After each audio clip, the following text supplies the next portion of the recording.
Bismillahirrahmanirrahim. Assalamualaikum warahmatullahi wabarakatuh. Alhamdulillahi wa kafa wa salamun ala ibadihi alladhina istafa. Asyhadu an la ilaha illallah wahdahu rabbi la syarika lah. Wa asyhadu anna Muhammadan abduhu wa rasuluh. Qala Allah Ta'ala fil Qur'anil Karim, Ya ayyuhalladzina amanu taqullaha haqqa tuqatih wa la tamutunna illa wa antum muslimun, amma ba'd. Faya ayyuhal hadirun i'lamu arsyadakumullah fa inna asdaqal hadithi kitabullah wa khairal hadyi hadyu Muhammadin sallallahu alaihi wa alihi wasallam. Allahumma 'allimna ma yanfa'una wanfa'na bima 'allamtana wa zidna ilman. Para hadirin jamaah salat zuhur rahimani wa rahimakumullah. Alhamdulillah, pada kesempatan ini insyaallah taala kita akan melanjutkan pembahasan tentang Kitabus Shalah.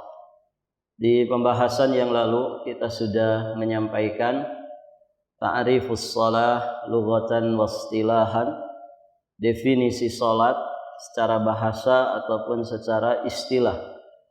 Kemudian juga kita sudah membahas tentang manzilatus shalah, kedudukan salat di dalam dinul Islam.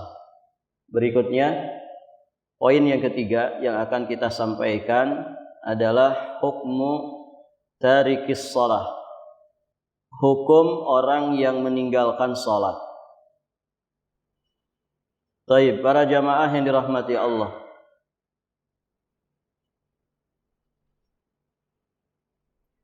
seluruh kaum muslimin telah sepakat bahwa barang siapa yang menentang kewajiban salat 5 waktu, maka sungguh dia telah kafir dan keluar dari dinul Islam. Orang yang menentang, tidak meyakini wajibnya salat fardu 5 waktu, maka dia murtad dari dinul Islam. Namun para ulama berbeda pendapat tentang orang yang meninggalkan salat namun di hatinya masih berkeyakinan bahwa salat 5 waktu itu hukumnya wajib. Barakallahu fikum. Sebab khilafnya para ulama adalah ada beberapa hadis yang berasal dari Nabi Shallallahu Alaihi Wasallam, di mana beliau menyebut orang yang meninggalkan salat sebagai orang kafir tanpa membedakan antara orang yang menentang dengan orang yang meremehkan. Barakallahu fikum. Para jamaah yang dirahmati Allah,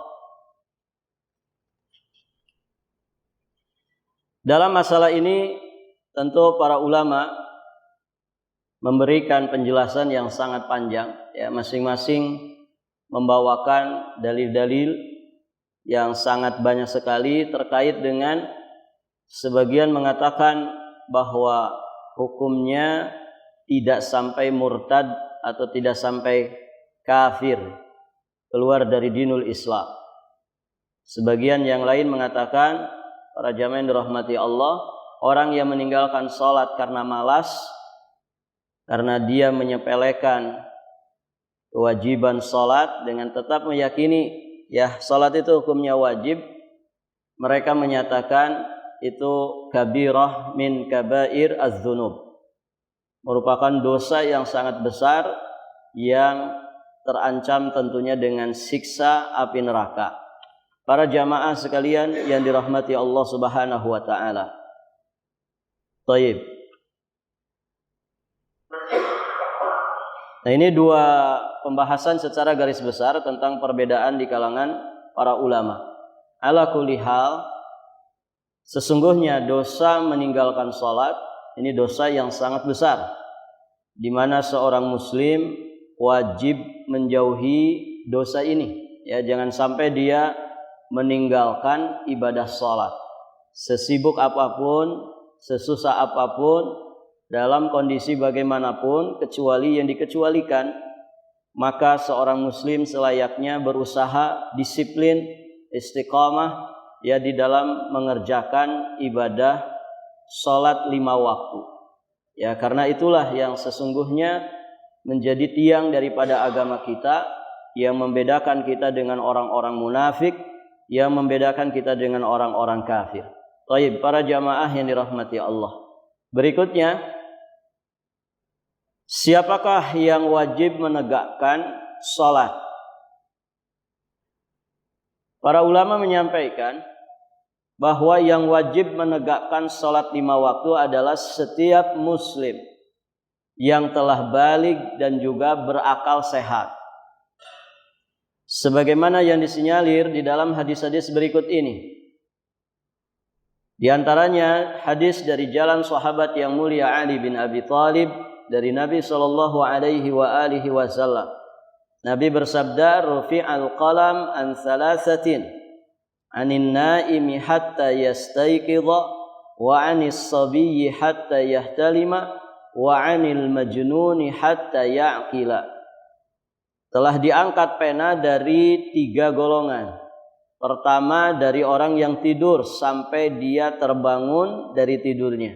Diangkat pena maksudnya adalah tidak dicatat baginya. Yang pertama, orang yang tidur sampai dia terbangun. Kemudian dari anak kecil sampai dia ihtilam, mimpi basah. Kemudian dari orang gila sampai dia berakal sehat. Maka kewajiban syariat dibebankan kepada mereka. Pertama yang baligh, kemudian yang akil, dan dia para jamaah yang dirahmati Allah tidak dalam kondisi tidur. Karena orang tidur tentu ya dia tidak menyadari apapun yang dikerjakannya. Dia adalah saudaranya kematian. Baik, para jamaah yang dirahmati Allah. Maka dengan demikian setiap orang tua berkewajiban menyuruh anaknya mengerjakan sholat sekalipun belum diwajibkan atas dirinya. Harapannya adalah supaya anak kita itu memiliki kebiasaan. Dia terbiasa menjaga, memelihara, dan juga menegakkan ibadah sholat. Makanya di sana ada riwayat dari Amr bin Shu'aib, dari bapaknya, dari kakeknya. Beliau berkata, Rasulullah sallallahu alaihi wasallam bersabda, "Muru auladakum bis shalah." Perintahkanlah anak-anak kalian untuk mengerjakan salat. Wahum abna'u sab'i sinin. Di saat mereka usianya 7 tahun.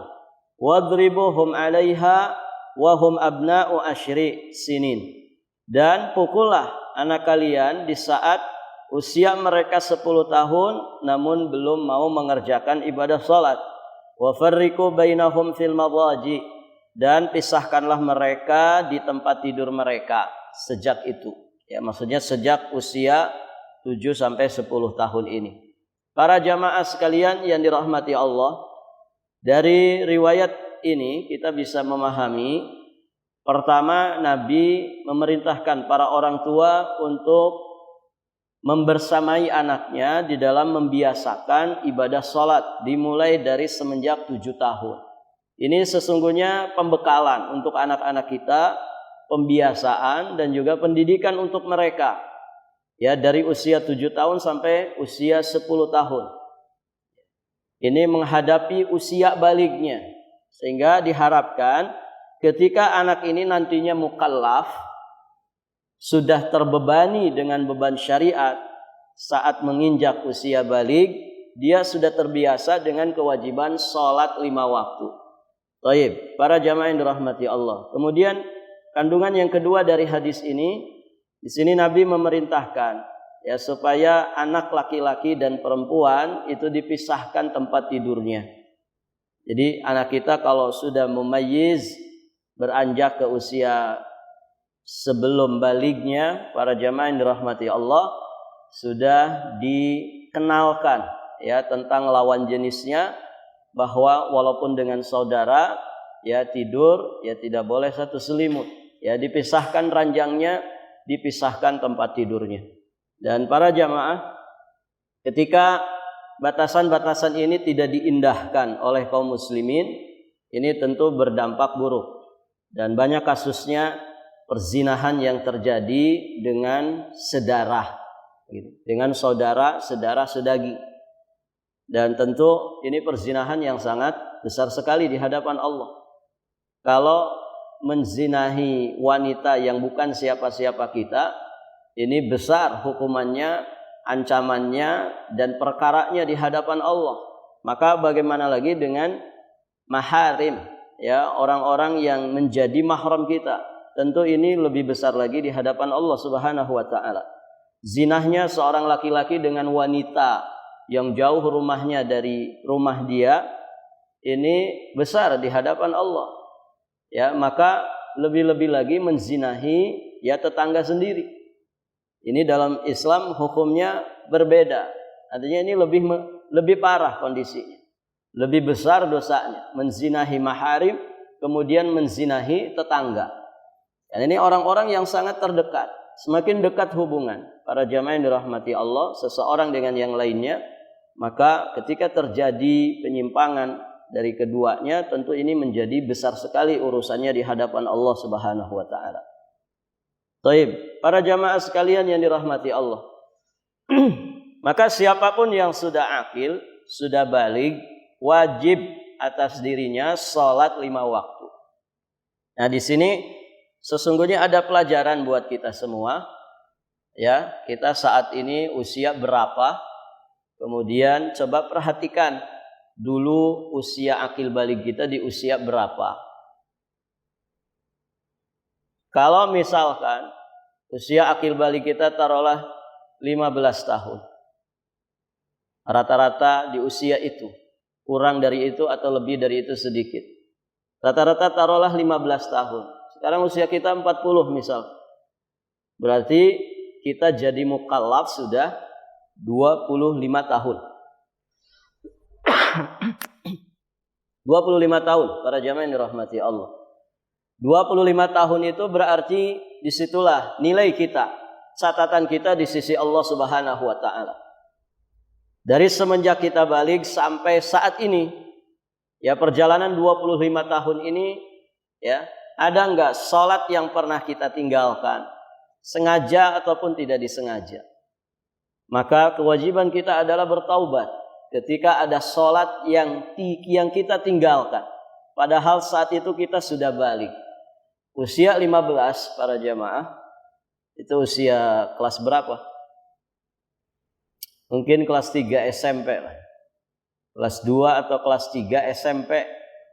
Di usia itu rata-rata hamba Allah sudah menginjak usia balighnya. Barakallahu fikum. Maka coba ingat-ingat perjalanan hidup kita ini. Ada enggak salat yang pernah kita tinggalkan? Salat 5 waktu yang pernah kita tinggalkan. Jika ada, segera taubat kepada Allah Subhanahu wa taala, ya, taubatan nasuha. Bagaimana yang ditinggalkan? Apakah diqadha? Sebagian ulama menjelaskan wajib qadha. Sebagian yang lain seperti pernyataan Imam Ibnu Hazm rahimahullahu taala, beliau menyatakan tidak wajib qadha. Kewajibannya adalah taubat, kemudian memperbanyak amal solehnya. Semoga dengan itu menutupi, ya, lubang-lubang dosa yang pernah dia tinggalkan gara-gara dia, lubang-lubang dosa yang pernah dia kerjakan, ya, gara-gara dia meninggalkan salat 5 waktu. Nah, itu para jamaah yang dirahmati Allah. Baik. Berikutnya kita akan membahas tentang waktu-waktu salat. Ada sebuah riwayat yang menjelaskan tentang waktu salat 5 waktu. Yakni dari Jabir bin Abdullah radhiyallahu taala anhu. Anna Nabiy sallallahu alaihi wasallam ja'ahu Jibril alaihi salam faqala lahu kum fasallih. Fasalla dhuhra hina zalati syamsu thumma ja'ahu al-'asr. Faqalat kum fasallih. Fasalla al-'asra hina sara dhilli kulli syai' mithlahu. Dari Jabir bin Abdullah radhiyallahu taala anhu, bahwasanya Nabi sallallahu alaihi wasallam didatangi oleh malaikat Jibril alaihi salam. Seraya beliau berkata kepada Nabi sallallahu alaihi wasallam, "Bangunlah lalu salatlah." Maka Nabi mengerjakan salat zuhur di waktu matahari tergelincir ke arah barat. Ini yang disebut dengan zawal. Dan inilah awal waktu zuhur. Jadi mohon diperhatikan para jamaah, awal waktu zuhur itu bukan matahari pas di tengah. Kalau matahari pas di tengah, ini waktu larangan kita mengerjakan sholat. Jadi zuhur itu pas matahari melenceng dari garis tengahnya. Namanya zawal, tergelincir. Ke arah mana? Ke arah barat. Nah, kalau sudah tergelincir ke arah barat, misalkan ini garis tengahnya, ya, barat di sana, taruhlah di sana. Maka ketika sudah melenceng begini, keluar dari garis tengahnya, para jamaah yang dirahmati Allah, ya, berarti itu masuk awal waktu sholat zuhur. Waktu awal masuk sholat zuhur, ketika matahari tergelincir ke arah barat. Sampai kapan? Sampai datang waktu asar. Waktu asar disebutkan oleh Nabi Shallallahu Alaihi Wasallam, hina sara dzilli kulli syai' mithlahu. Ketika bayangan satu benda itu sama panjang dengan bendanya. Jadi dulu kan tidak ada jam, ya. Sekarang alhamdulillah ada jam, teknologinya canggih, ya, bisa dihitung-hitung, bisa ditentukan, ya, bisa diperkirakan. Nah, para jamaah yang dirahmati Allah, pada dasarnya patokan penentuan waktu sholat saat itu adalah dengan perputaran atau perjalanan matahari. Nah, berarti waktu zuhur itu mulai dari tergelincirnya matahari, ya, dari titik tengahnya sampai bayangan benda sama panjang dengan bendanya. Barakallahu fikum. Berarti para jamaah yang dirahmati Allah, rentangnya, ya, cukup panjang, ya. Ada sekitar kalau dijamkan ya tentu berbeda-beda gitu, ya. Kalau dijamkan itu berubah-ubah. Baik para jamaah, taruhlah dari jam 12 misalkan sampai jam 3, ada sekitar 3 jam, ya. 3 jam waktu untuk melaksanakan sholat zuhur. Waktu yang paling mepet kapan, Pak? Waktu paling mepet untuk bisa dikatakan kita dapat sholat, dapat waktu sholat. Kapan? Ketika kita mendapatkan waktu yang cukup untuk 1 rakaat di penghujung waktu. Saya kasih contoh. Kalau misalkan zuhur 12:30, kemudian asar 3:30. Ini tentu bagi mereka yang beruzur, ya. Karena sesuatu yang uzur dalam syariat, maka misalkan dia 3:30 kurang 2 menit. Pokoknya sudah kedengaran apa kalau di kita ini? Tahrim, ya. Tahrim itu berapa menit, Pak, biasanya? 5 menitan sebelum azan kan gitu, ya. Ini sudah terdengar tahrim untuk waktu sholat asar misalkan. Barakallahu fikum. Para jamaah yang dirahmati Allah, sisa 2 menit lagi. Sisa 2 menit lagi. Kita baru bisa mengerjakan zuhur itu di waktu itu. Maka segera cepat ambil air wudhu. Kemudian para jamaah yang dirahmati Allah, segera dia tunaikan sholat zuhurnya. Kalau dia mendapatkan 1 rakaat, selesai 1 rakaat, baru kemudian masuk ke rakaat kedua, dikumandangkan azan asar, maka orang ini para jamaah dikatakan masih mendapatkan waktu sholat zuhurnya. Berdasarkan sabda Nabi Shallallahu Alaihi Wasallam, man adraka raka'ah faqad adraka shalah. Siapa yang mendapatkan 1 rakaat, maka sesungguhnya dia telah mendapatkan sholat tersebut. Ini bagi orang-orang yang beruzur. Di satu kondisi tertentu yang menyebabkan dia tertinggal, ya, sebagian besar dari waktu sholatnya. Barakallahu fikum. Nah, dengan demikian para jamaah, ketika ada jeda waktu antara satu sholat ke sholat berikutnya, sesungguhnya ini memberikan pelajaran kepada kita, ya, bahwa seorang muslim jangan sampai meninggalkan ibadah Salat. Allah banyak sekali memberikan kasih sayang kepada kita. Mulai dari pelaksanaannya, dari 50 kali menjadi 5. Itu sudah dispensasi banyak sekali. Begitu ya.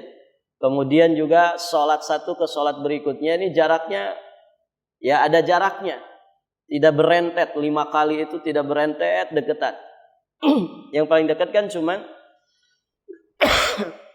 Maghrib dan Isya saja. Maghrib dan Isya sekitar jaraknya 1 jam saja. Begitu.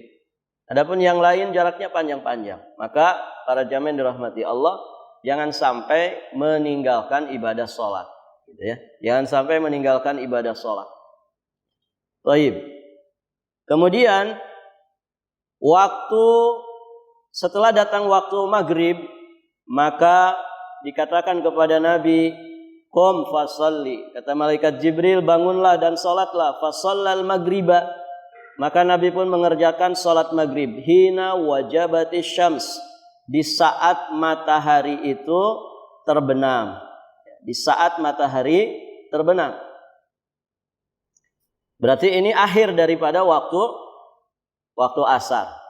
Mulai waktu asar adalah ketika bayangan benda sama panjang dengan benda itu. Akhir dari waktu sholat asar adalah saat terbenamnya matahari. Ada sekitar mungkin 2 jam ya. Dari waktu asar ke waktu maghrib ya kalau dijamkan. Nah, kalau orang misalkan mendapatkan penghujung waktu sholat karena uzur, selama belum terbenam atau selama dia masih bisa mengerjakan 1 rakaat dari sholat asarnya, kemudian dikumandangkan azan maghrib, maka berarti dia masih mendapatkan waktu sholat asar. Baik. Sholatnya dilanjutkan enggak? Iya lanjut, tetap lanjut Pak ya.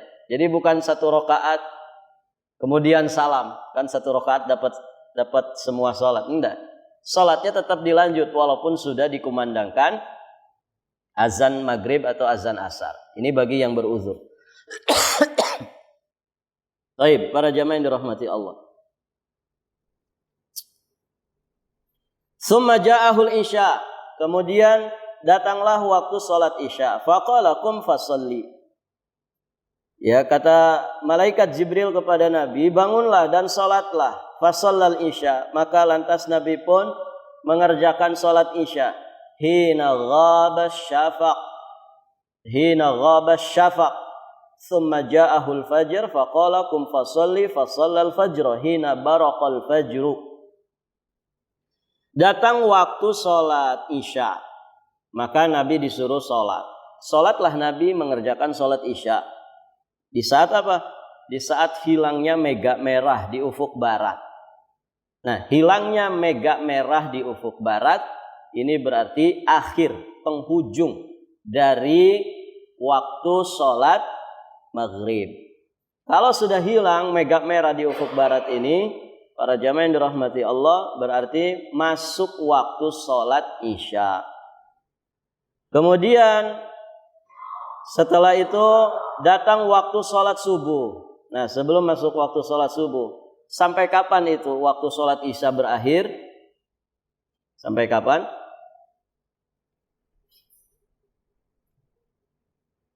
Hilangnya mega merah di ufuk barat, ini waktu awal dari sholat isya.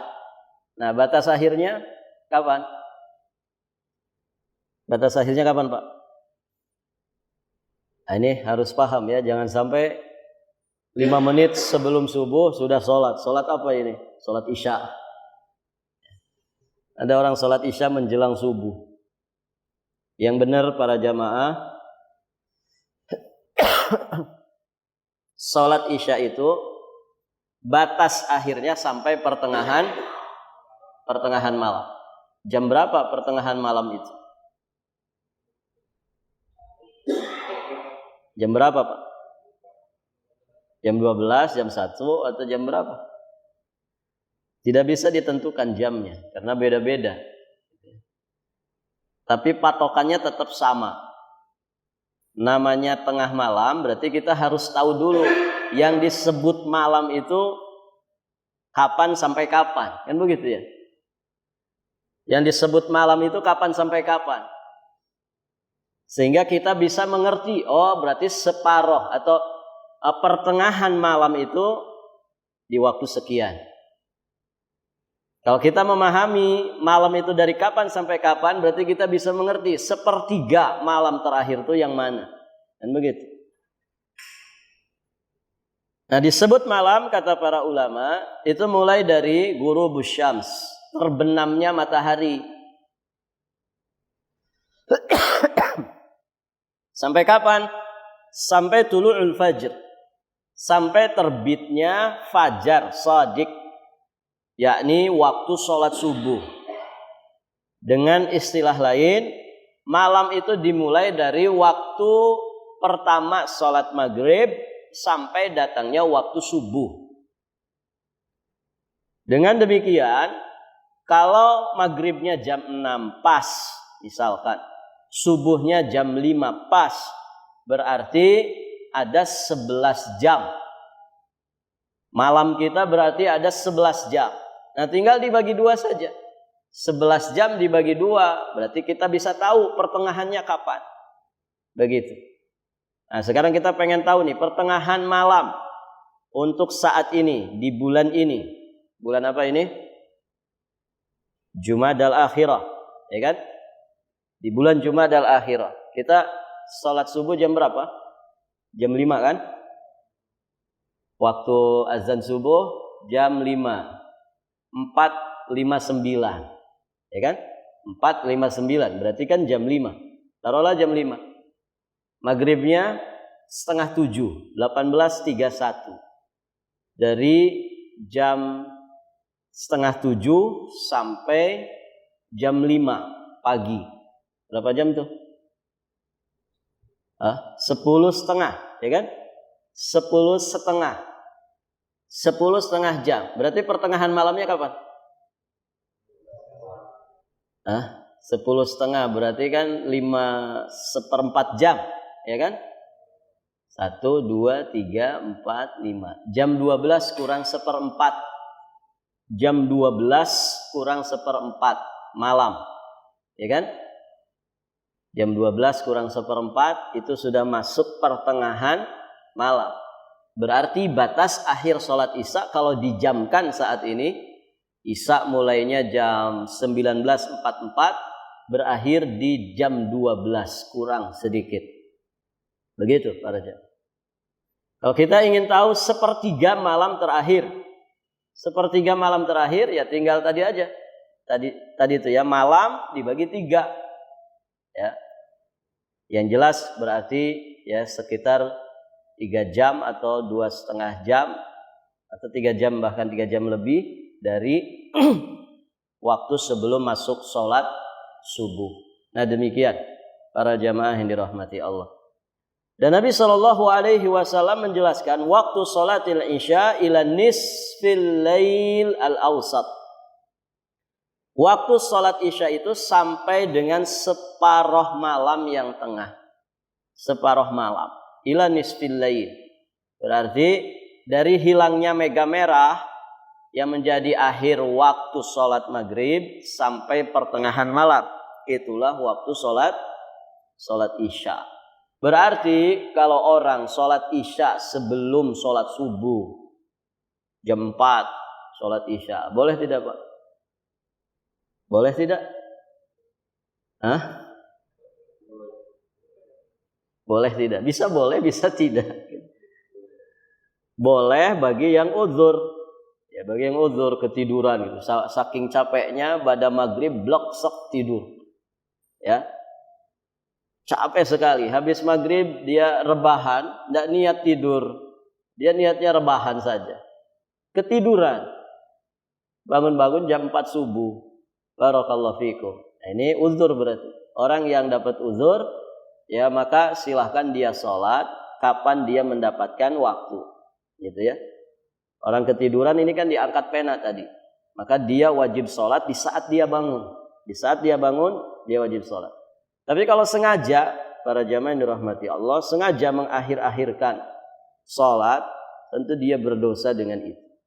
Dan salat itu ya innas salata 'alal mu'minina ya. Innas salata kanat 'alal mu'minina kitaban mauquta. Salat itu punya waktu-waktu yang sudah ditentukan.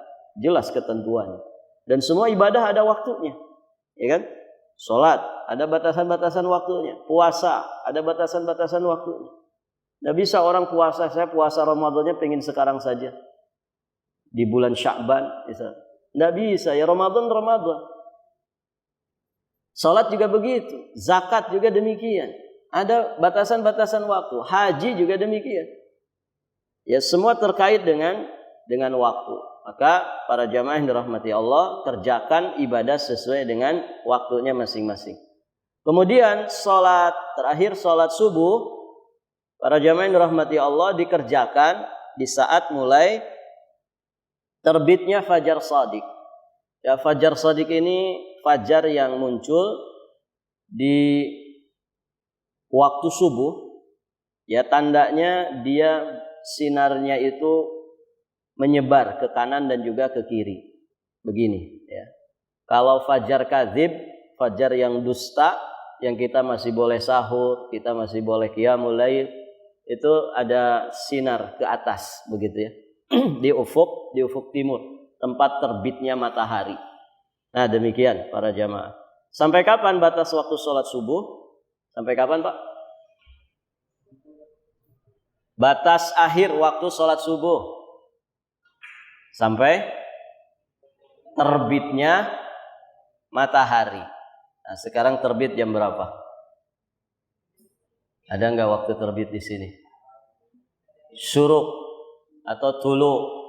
Orang kita nyebutnya tuluk. Bahasa Arabnya tulu'us syams atau syuruk. Istilah lainnya syuruk. Kalau tidak salah, ini tanggal-tanggal sekarang itu jam 6 lebih 15 atau 20 ya. Sekitar itu. Berarti kalau Bapak sholat subuh jam 6 pagi, boleh Pak? Boleh tidak? Bisa boleh, bisa tidak. Boleh bagi yang beruzur. Kurang baik bagi yang tidak beruzur. Gitu ya. Gara-gara nongkrong di kafe kopi gitu ya. Jam 2 baru tidur. Akhirnya subuhnya bablas. Ya. Orang sudah bubaran dari masjid, dia masih ngorok gitu ya.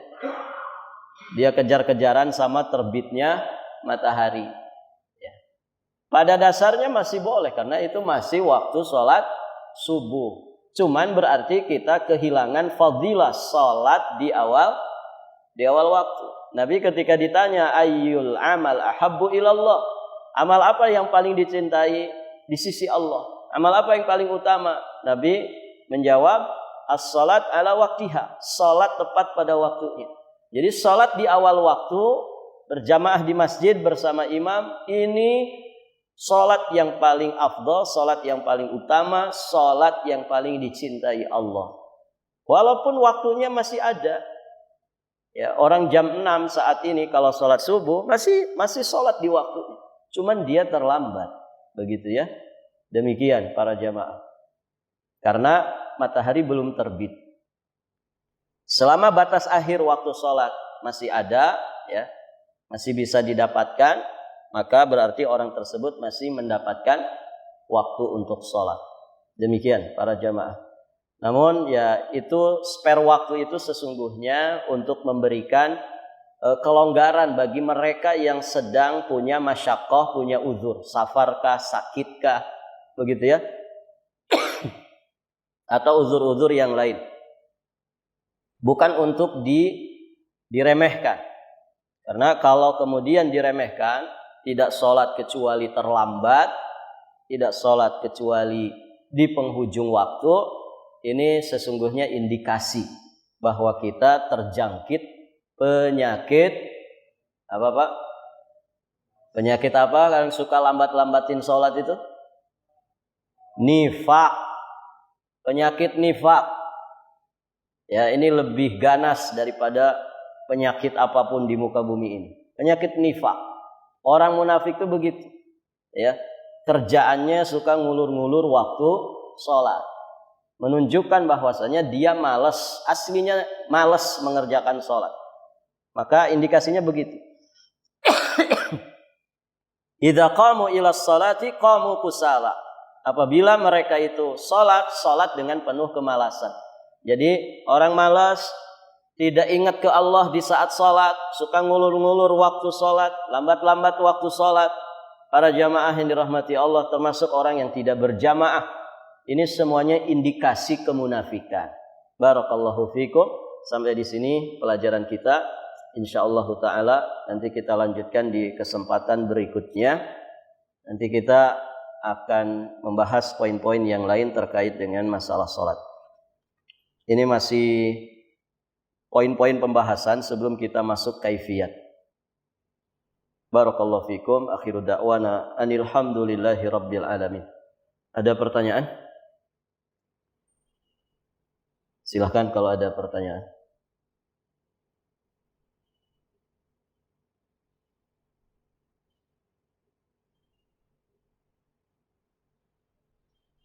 Jika tidak ada, alhamdulillah kita cukupkan sampai di sini. Subhanakallahumma bihamdik asyhadu an la ilaha illa anta astaghfiruka wa atubu ilaik.